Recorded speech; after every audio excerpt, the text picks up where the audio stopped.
சக்தி திருமகன் திரைப்படம் எப்படி இருக்குன்னு இந்த வீடியோல பார்ப்போம். அருவி மற்றும் வாகு திரைப்படங்களை இயக்குன அருண் பிரபு புருஷோத்தமன் தான் இந்த படத்தை இயக்கியிருக்காரு. படத்துல விஜய் ஆண்டனி, காதல் ஓவியம் திரைப்பட கண்ணன், திருப்தி ரவீந்திரா, செல்முருகன், வாகை சந்திரசேகர் மற்றும் பலர் இந்த படத்துல நடிச்சிருக்காங்க. படத்துல நடிச்சது மட்டும் இல்லாம மியூசிக்குமே விஜய் ஆண்டனி தான் பண்ணியிருக்காரு. இந்த படத்தினுடைய கதை என்னன்னு அப்படின்னு சுருக்கமா பார்க்க போனா, தலைமை செயலகத்துல மீடியேட்டரா இருக்கக்கூடிய விஜய் ஆண்டனி அவர்கள் அரசாங்கத்துக்கு தெரியாம நிறைய வேலைகள் செய்யறாரு. அதன் காரணமா அவர் சந்திக்கக்கூடிய விளைவுகள் என்னென்ன அப்படின்னு சொல்லக்கூடிய முழுக்க அரசியல் சார்ந்த படமா இது உருவாகி இருக்கு. படத்துல இருக்கக்கூடிய பிளஸ் பாயிண்ட்ஸ் என்னென்ன அப்படின்னு பார்க்க போனா, ரைட்டிங் சூப்பரா பண்ணியிருக்காங்க. குறிப்பா முதல் ஒரு 30-40 நிமிஷங்கள் வரக்கூடிய காட்சிகள் ஒவ்வொன்றும் அரசாங்கத்துல நமக்கு தெரியாம நடக்கக்கூடிய விஷயங்களை அப்படியே பிரதிபலிக்கக்கூடிய வகையில இருக்கு. சோ அந்த அளவுக்கு ரைட்டிங் குவாலிட்டியா பண்ணியிருக்காங்க.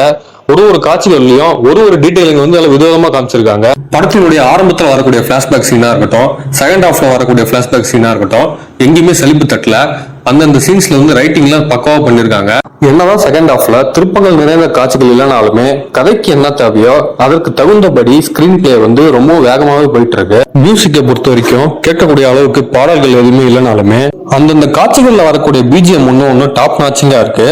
சீனுக்கு தேவையான விறுவிறுப்பு கூட்டுதுன்னே சொல்லலாம். அடுத்து பர்ஃபார்மன்ஸ் ஓரியன்டா பார்க்கும்போது கிட்டுன்ற கேரக்டர்ல விஜய் ஆண்டனி அவர்கள் மற்றும் ஒரு தரமான சம்பவத்தை செஞ்சிருக்காரு அப்படின்னு சொல்லலாம். அந்த அளவுக்கு அவரோட கேரக்டர் ஸ்கெட்ச் பக்காவா குவாலிட்டியா பண்ணிருக்காங்க. படத்துல ஃபீமேல் லீடா திருப்தி ரவீந்திரா அவர்கள் நடிச்சிருக்காங்க. தமிழ் சினிமாவுக்கு நல்ல ஒரு புது வரவு அப்படின்னு சொல்லலாம். கவர்ந்து இருக்கக்கூடிய அளவிற்கு இயற்கையான நடிப்பு அவங்கள்ட்ட இருக்கு படத்துல. அடுத்து செல்முருகனை பொறுத்த வரைக்கும் பல வருஷங்களுக்கு அப்புறம் படம் முழுக்க வரக்கூடிய அளவுக்கு ஒரு கதாபாத்திரம் அவருக்கு அமைஞ்சிருக்கு. மாறன் அப்படின்ற கேரக்டர்ல அவர் பண்ணிருக்காரு. அவரோட கேரக்டருமே படத்திற்கு வலு சேர்க்கக்கூடிய விதத்துல இருக்கு. நெகட்டிவ் ரோல்ல அபியங்கர் ஸ்ரீனிவாஸ் அப்படின்ற கேரக்டர்ல காதல் ஓவியம் திரைப்பட புகழ் கண்ணன் அவர்கள் நடிச்சிருக்காங்க.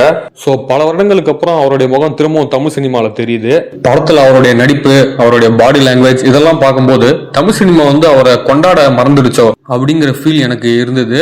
அடுத்து மைனஸ் பாயிண்ட்ஸ் என்னென்ன அப்படின்னு பார்க்க போனா, செகண்ட் ஹாஃப்ல வரக்கூடிய சில காட்சிகள் நிறைய பேருக்கு புரியாமல் போவதற்கான வாய்ப்புகள் இருக்கு. ஏன் சொல்றேன்னா, அவங்க பேசக்கூடிய ஒரு வசனமே பாத்தீங்கன்னா ரொம்பவும் அப்டேட்டடான இங்கிலீஷ்ல வச்சிருக்காங்க. சொல்ல போனா அவங்க பேசுற டைலாக்ஸ் பார்த்துட்டு என்ன கான்செப்ட்னே புரியாமல் போவதற்கான வாய்ப்புகள் ரொம்பவும் அதிகம். சோ அந்த அளவிற்கு ரொம்ப டீடைலிங்கா அந்த படத்தை எடுத்திருக்காங்க. ஓவரால் சக்தி திருமகன் இந்த படம் எப்படி இருக்கு அப்படின்னு கேட்டீங்கன்னா, அனைவரும் கட்டாயம் பார்த்தே தீர வேண்டிய ஒரு அரசியல் சார்ந்த திரைப்படம். இந்த படத்தை பார்த்ததுக்கு அப்புறம் எப்படி இந்த படத்தை தியேட்டர்ல ஓட விட்டாங்க, ஏன் யாருமே போராட்டமே பண்ணல அப்படின்னு எனக்கே ஒரு சந்தேகம் எழுந்தது. சோ நீங்களும் இந்த படத்தை பாருங்க, எப்படி இருக்குன்னு என்னோட கமெண்ட் பாக்ஸ்ல மறக்காம சொல்லுங்க.